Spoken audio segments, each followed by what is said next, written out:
Have you ever noticed how the world reacts to a woman who refuses to settle? She's not loud, not combative, not bitter, and yet somehow she's still considered a threat. Why?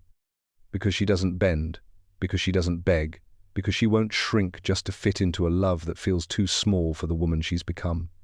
They call her too much, too demanding, too complicated, or the classic picky, as if expecting depth and truth in a connection is a flaw, as if choosing not to be used, manipulated, or half-loved is somehow unreasonable. But what they don't see, what they can't see, is that this woman isn't confused. She's clear. She's not resisting love. She's resisting betrayal disguised as affection. Carl Jung once said that the journey of individuation, the path to becoming your full self, requires facing your shadow, integrating your wounds, and aligning your life with your truth. This woman has done just that. She's walked through fire, lost parts of herself to people who only wanted fragments, and came out the other side whole. Not perfect, not unscarred, but whole. This isn't a story of bitterness, it's a story of awakening. She doesn't settle because she knows what it cost her the last time she did. She doesn't bend to avoid being alone because she's met herself in silence and found someone worth protecting. That's what makes her so hard to love for the unprepared. She doesn't need to be completed. She doesn't crave validation. She is not an empty cup waiting to be filled. She is already full, and that fullness is often mistaken for arrogance, distance, or difficulty. But that's not her burden to carry.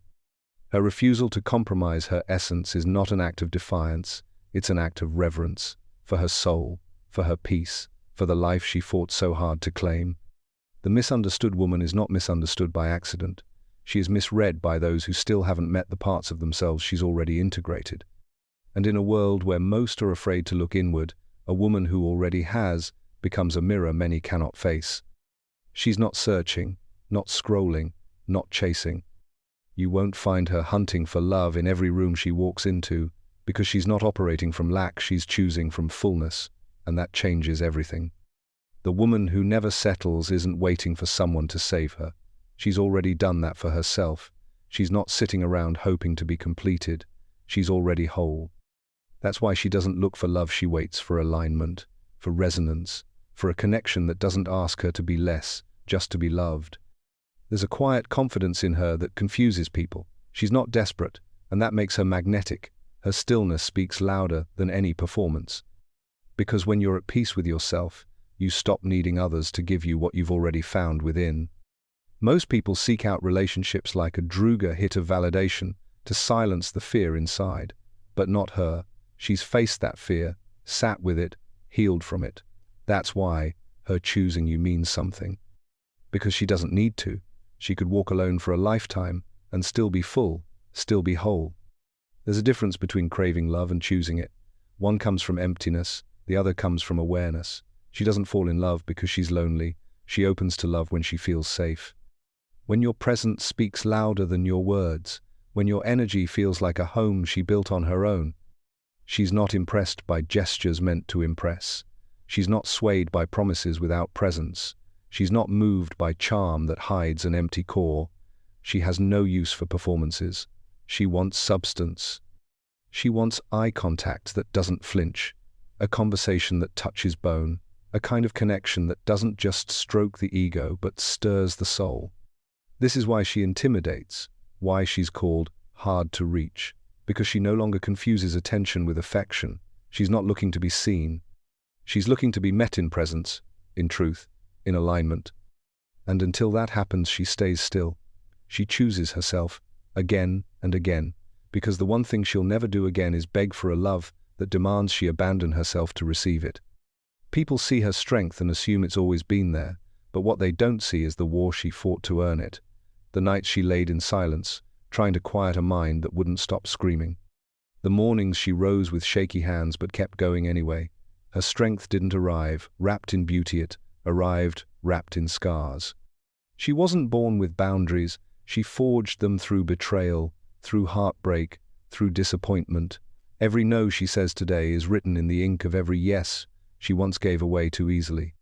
She learned the hard way that love without respect isn't love at all. That presence without consistency is just another form of absence. There was a time when she gave too much, too soon, to people who only wanted parts of her. She confused sacrifice for intimacy, tolerance for compassion, and silence for peace, and it almost broke her. Almost, but something inside her refused to shatter completely, something ancient, something sovereign. Carl Jung said that until we make the unconscious conscious, it will rule our lives and we will call it fate. She got tired of calling her pain fate, so she faced it, head on. That was her shadow work, not the glamorous kind people post about, but the real kind, the kind where you sit in your own wreckage, sorting through the rubble to find what's still alive in you. She saw the parts of herself she once rejected, the too sensitive, the too hopeful, the too loyal, and called them back home. One by one, she welcomed her fragments, stitched herself back together, and swore she would never abandon herself again. Not for love, not for approval, not for anyone. This is what makes her dangerous in the eyes of those who only know how to love half-formed women. She didn't just survive, she awakened, and in doing so, she stopped apologizing for her fire. That fire, after all, is what tempered her spirit and lit the path back to herself. So when you see her now still confident, grounded, know this: she earned every inch of peace she walks in. She didn't inherit her strength. She built it with shaking hands, a bleeding heart, and a will that refused to surrender. Most people run from silence. She walked into it and stayed. It didn't start that way. In the beginning, the silence felt like punishment. The absence of voices, of affection, of validation, it echoed like loss. But with time, something shifted. She stopped listening for the world's noise and started hearing her own voice, and in that quiet she grew. She realized no one was coming to save her. That's when everything changed. The loneliness she once feared became her teacher. The silence she once avoided became her sanctuary. In a world obsessed with noise, constant talking, constant scrolling, constant proving, she chose something different: stillness. Solitude didn't make her hard, it made her whole. While others were chasing connection at any cost, she was choosing self-repair. While some filled their calendars to distract from the ache inside, she cleared space to feel it, to face it. She wasn't hiding, she was healing. Carl Jung taught that what you don't face within will show up in the world as fate. So she turned inward, again and again, into the silence, into herself. And she discovered that peace isn't found in other people, it's cultivated in the space between their absence. That's the paradox no one tells you. When you stop fearing solitude, you become unstoppable, because then no one can manipulate you with the threat of leaving. No one can buy your silence with temporary affection. She no longer fears being alone, honors it. She honors it because it raised her. It taught her how to listen, not just to words, but to energy. It taught her how to protect her time, her body, her truth. It taught her the difference between company and connection. And most importantly, it taught her that peace is not a passive experience, it's an act of power. So when she chooses to be alone, it's not because she's broken, it's because she knows herself too well to gamble her energy on anything that doesn't nourish her soul. The silence didn't make her lonely, it made her sovereign. And now, she carries that quiet inside her like a crown. To most people, settling seems harmless, a quiet compromise, a close enough kind of love. But to her, it feels like death. Because she's been there. She's lived in rooms where her laughter felt too loud, her dreams too inconvenient, her truth too much to handle. She's loved in places where her fullness had to be folded, where her voice had to be edited, where her fire had to be dimmed just to keep the peace. And what they called love almost extinguished her completely. She remembers what it's like to twist herself into shapes she was never meant to be, just to hold on to something that kept slipping through her fingers anyway. That was not connection. That was self-abandonment in disguise. So now, when someone tells her she's too picky, she doesn't flinch. She knows what's really being said is, please make yourself smaller so I can feel bigger, and she refuses. Because she's already suffocated once in the name of love, and she won't do it again. Carl Jung said that a person will do anything, no matter how absurd, to avoid facing their soul, but she has faced hers. She knows now that settling isn't safety, it's slow, spiritual death. It's waking up beside someone and feeling more alone than if the bed were empty. It's looking into a pair of eyes and knowing they see your body but not your being. She would rather face solitude than dilute her essence. Because every time she shrinks, She sends a message to herself that she is not enough as she is, and that message, repeated enough, becomes a cage, a quiet, invisible prison with no locked door but no air either. So she no longer trades her truth for touch. She no longer gives up her peace to earn affection. She knows that love should never require her to vanish. Settling feels like death to her, not because she expects perfection, but because she's already buried enough pieces of herself trying to be loved by people who didn't know how. And now she has one rule: if love asks her to shrink, it's not love. They say her standards are too high, that she wants too much, that no one can possibly meet her expectations, but what they don't understand is she's not fantasizing, she's remembering. She's remembering all the times she accepted less and paid the price with her soul. She's remembering the nights she cried beside someone who said they loved her but never really saw her. She's remembering the years spent molding herself to fit someone else's ideal, only to feel empty in the end. Her standards weren't built in a vacuum, they were built in the rubble of everything she survived. These standards, they aren't about appearances or grand gestures. They're about energy, integrity, depth. They're about choosing someone who doesn't flinch when she speaks her truth. Someone who doesn't try to tame her fire but adds wood to it. Someone who is as safe as they are honest. She no longer apologizes for wanting to be met fully, because she's met herself fully, and that sets a new baseline. She has sat with her own pain, excavated her own fears, and come out the other side rooted in her essence. And anyone who comes close now must be able to meet her there, not in illusion, not in performance, but in presence. Jung's self-archetype is the embodiment of wholeness when the fragmented parts of the psyche return to center. That's her now, whole, integrated, awake, not flawless, but real. And when a woman lives from that place, anything that threatens to disconnect her from her essence feels like betrayal. She's not asking for fairy tales. She's asking for truth. A connection that doesn't require translation. A love that listens, not just hears. A presence that doesn't retreat when things get deep. Because shallow conversations bore her, and half-truths wound her spirit. This isn't about ego, it's about alignment. She's not asking anyone to be perfect. She's asking them to be present, to be real, to do the inner work that love actually demands, because she's done hers. So when they say her standards are unrealistic, she smiles, not out of arrogance but out of clarity, because she knows her worth is not negotiable.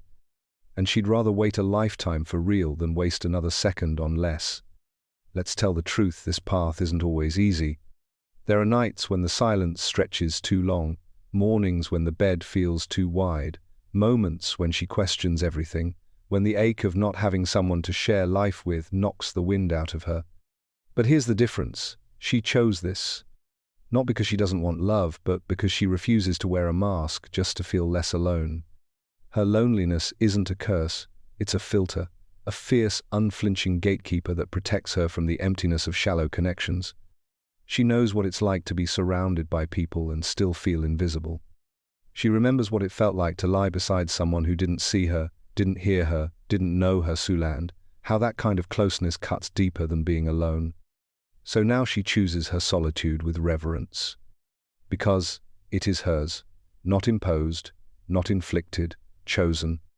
Carl Jung said that loneliness does not come from being alone, but from being unable to communicate the things that seem important to you. She's been there, speaking truth in rooms that only wanted silence. Offering depth to people swimming in the shallow end, trying to be understood by those who had no intention of listening. She would rather feel the real ache of honest solitude than numb herself with pretend intimacy. Her loneliness isn't a void, it's a proving ground. It taught her resilience. It sharpened her discernment. It revealed what she truly needs, not attention, not distraction, but resonance. Connection that breathes, listens, and stays. This is why her loneliness made her strong, because she learned how to sit in it without flinching. She learned how to hold space for her own emotions instead of outsourcing them. And most importantly, she learned how to protect her heart not with walls, but with wisdom. She still wants love, but not the kind that fills a seat next to her just to keep her from feeling empty. She wants the kind of love that walks in and makes her loneliness feel like it had a purpose all along. And until that comes, she will sit with the silence, not as a victim but as its student. It happens fast. A conversation that stays on the surface, a connection that feels forced, a relationship built on empty compliments and predictable texts. She feels it before she can explain it. Something inside her shuts down not because she's cold, but because her soul refuses to settle for counterfeit connection. She senses inauthenticity like a second skin. It's not a choice, it's her nature now. Once you've tasted truth, anything less feels poisonous. Shallow love doesn't just bore her, it repels her. It's not enough to be told she's beautiful if the words don't come with intention. It's not enough to be touched if the touch doesn't come from presence. It's not enough to be wanted, she wants to be known. Carl Jung spoke often of the unconscious show. It drives our behavior even when we don't realize it. She's made the unconscious conscious. That's why she can feel what others can't say. It's why she spots the emotional masks people wear before they even know they're wearing them. Her emotional intelligence is her radar. It alerts her the moment someone shows up with charm but no substance. She can tell when a compliment is bait, when a date is performance, when a conversation is just filler for fear. And she won't pretend she doesn't notice. Not anymore. Because she's not here to teach someone how to connect with depth. That used to be her pattern-giving chances, explaining her needs, hoping they'd rise to meet her. Not anymore. Now, if it doesn't feel safe, if it doesn't feel real, she simply walks away. Not out of bitterness, out of self-respect. She has done too much work to be dragged back into emotional shallows by someone who's still afraid of their own depth. She wants love that doesn't flinch at her darkness, affection that can handle her silence. A partner who doesn't fear being seen fully, flaws and all. Because if love is a mirror, she wants one that reflects all of her knoll, just the pretty angles. And until that kind of reflection appears, she will not smile for the surface. She will not fake laughter for comfort. She will not play small just to feel something. Shallow love makes her sick because she knows what it means to love from the soul, and now nothing less will ever do.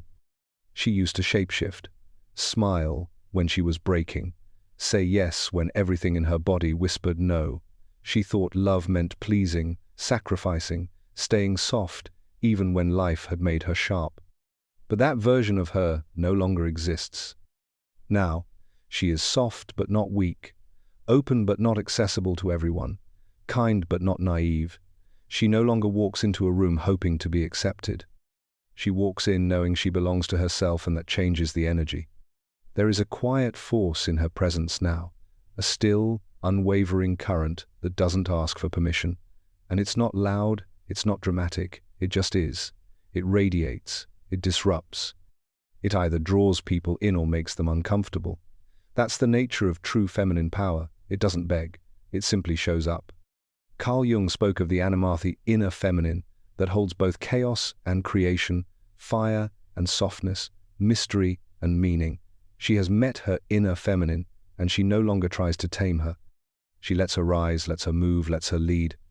And that's why some people can't look her in the eye, because she carries something ancient, something intuitive, something that speaks even when she's silent.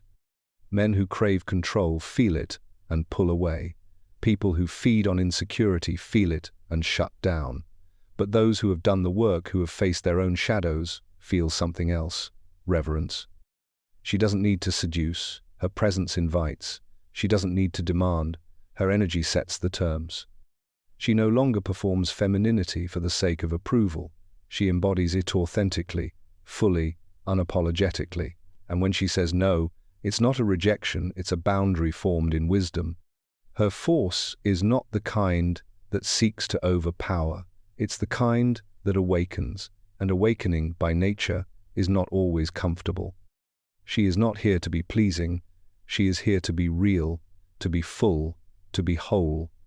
And if that makes her too much for some, so be it. She didn't come to this point in her life to make herself small. She came to set herself free. She is not waiting to be completed. She is not a puzzle missing pieces. She is not a half-built house hoping someone will finish the work. She's already done the work. She is complete. What she's looking for isn't rescue, it's resonance. This is what many men don't understand. They see her strength and think she doesn't need anyone. They see her standards and assume she's impossible to please. They confuse her wholeness with walls her discernment with distance, but they're wrong. She wants love deeply, fiercely, but not the kind that asks her to shrink or smile through dissatisfaction.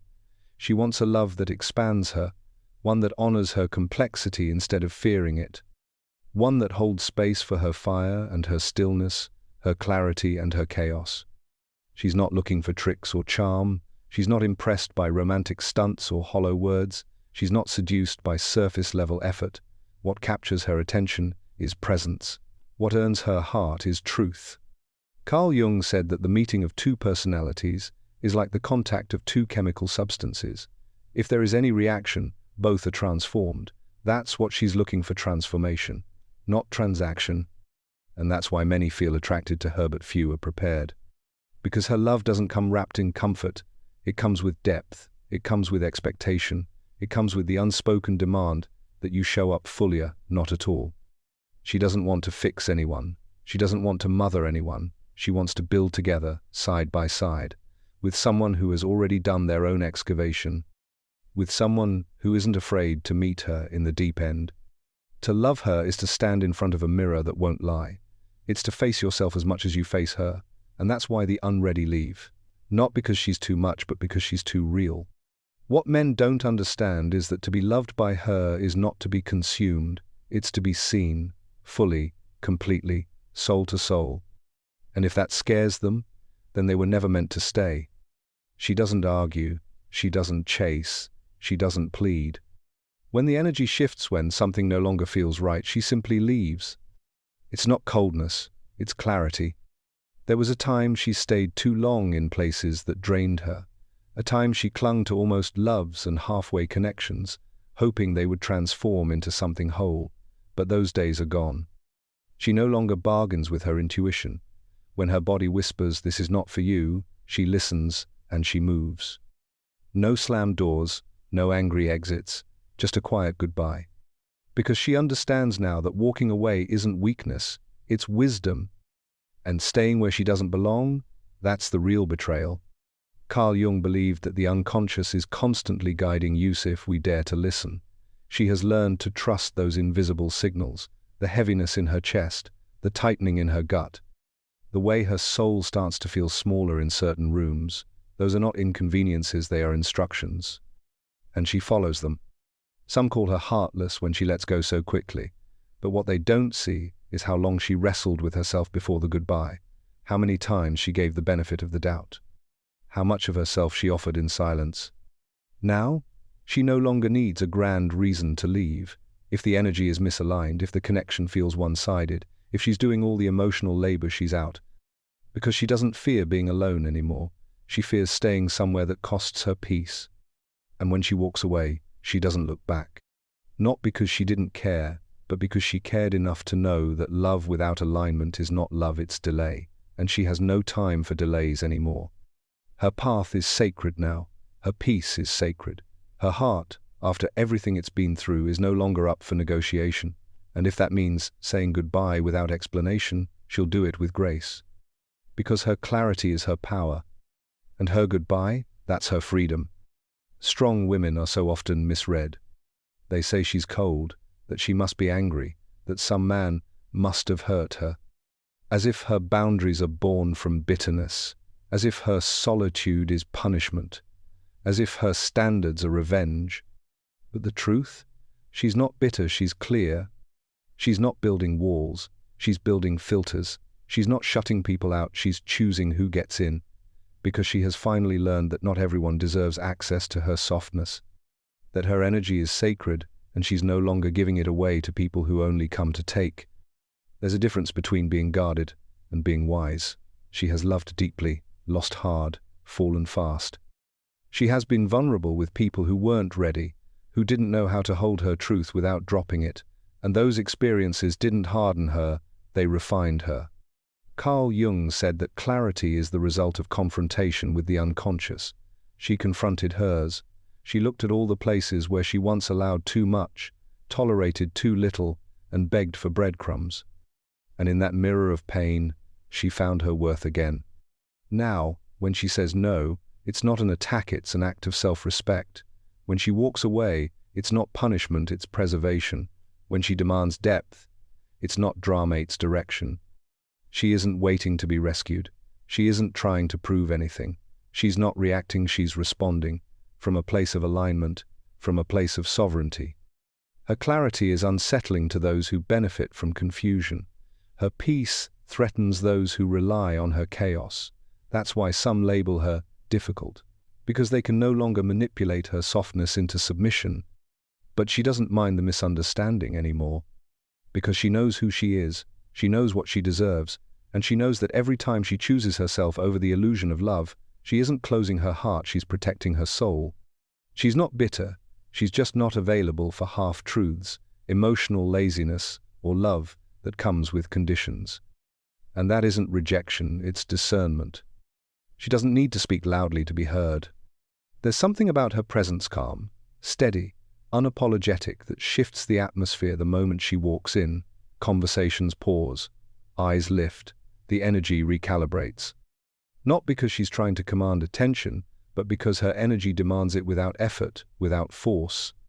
She is the kind of woman who makes silence feel full. She doesn't perform, she radiates. Carl Jung once said, "When the unconscious becomes conscious, it radiates." That's exactly what she's done, turned her shadow into light, integrated her pain, claimed her truth. And now that radiance isn't external, it's energetic. It's the vibration of someone who no longer hides from herself. She doesn't rely on appearance to make an impression. It's not her makeup, her clothes, or her smile that people remember. It's the way she makes them feel something they haven't felt in a long time, realness. Her presence is both mirror and magnet. For some, it awakens admiration. For others, it stirs discomfort. But either way, it cannot be ignored.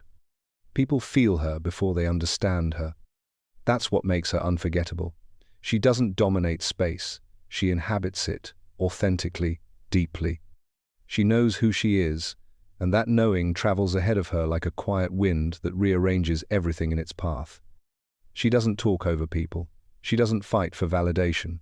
She simply exists anchored in self-awareness, no longer needing external approval to feel whole. And that kind of grounded presence is so rare, so powerful, it changes the room without asking for permission. She is not performing, she is embodied, and embodiment speaks volumes where words fall short. She is not looking for love to save her, she has already saved herself. She doesn't need a partner to feel whole, she is already complete. But that doesn't mean she has closed her heart, it means she has refined what she lets in. She is willing to wait for alignment, not illusion. The love she seeks isn't performative, it's not about grand gestures or curated perfection. She doesn't want to be impressed, she wants to be met, deeply, honestly, soul to soul.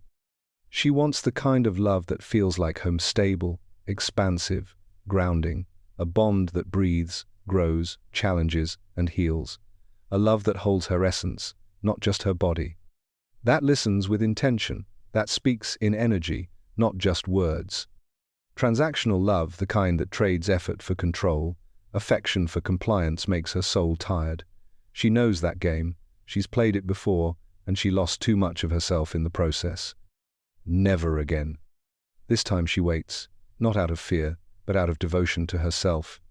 Carl Jung taught that the self is the totality of the psyche, the integration of all we are, all we were, and all we're meant to become. She has arrived at that place in herself. And now, anything that asks her to step backward, to shrink, to doubt, to fracturize, simply not an option. So yes, she waits. For a love that doesn't interrupt her healing, for a partner who has done their own work, who carries their own depth, who honors stillness as much as fire. She is not asking to be worshipped. She is asking to be respected fully, consistently, in ways both spoken and silent. She will wait, because what she wants isn't rare, it's just real.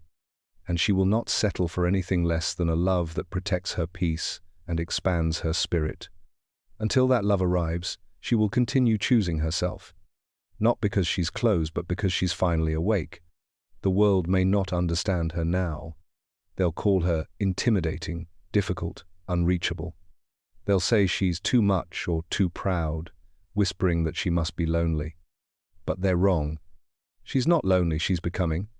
Every step she takes away from what no longer serves her, she rises. Every time she chooses silence over superficiality, solitude over settling, truth over comfort, she rises. Not with noise, not with revenge, but with clarity. Because she's not here to be decoded, she's not here to be palatable. She's here to embody truth. Carl Jung taught that the process of individuation becoming who we are meant to be requires shedding illusions, confronting our darkness, and stepping into wholeness. That's what she's done. And that kind of becoming doesn't happen quietly, it echoes. She is no longer shrinking to soothe others, no longer softening her edges to make others comfortable, no longer translating herself to be understood by those who have no intention of listening.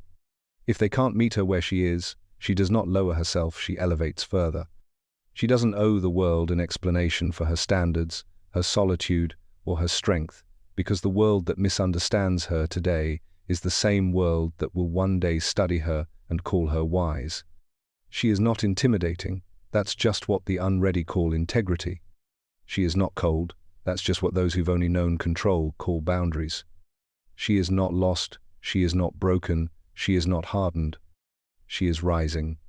Rising in her worth, rising in her softness, rising in her knowing.